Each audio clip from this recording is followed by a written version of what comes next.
আমাদের হৃদয়ের মানুষ, বাংলার প্রাণ পুরুষ, মহাগুরু মিঠুন তৃণমূল কংগ্রেসের লোকদের, গুন্ডাদের বলতে চাই যে দয়া করে এবার শ্মশানে।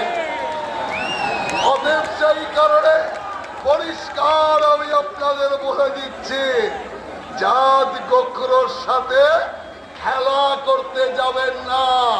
এবার পশ্চিম বাংলায় পদ্ম ফুল ফুটবে, বিজেপি সরকার হবে, তৃণমূলের বিসর্জন হবে। হ্যালো, অনেক অনেক ধন্যবাদ জানাবো রাহুল দাকে এত সুন্দর বক্তব্য রাখার জন্য। আমরা দীর্ঘক্ষণ ধরে যেই মহাগুরুর অপেক্ষায় ছিলাম, যেই ব্যক্তি বোম্বে, দিল্লি, পুরো ভারতবর্ষ কাঁপিয়েছে, সেই ব্যক্তি আজ আমাদের স্বয়ং ভগবান আমাদের সামনে উপস্থিত আছে। ওনাকে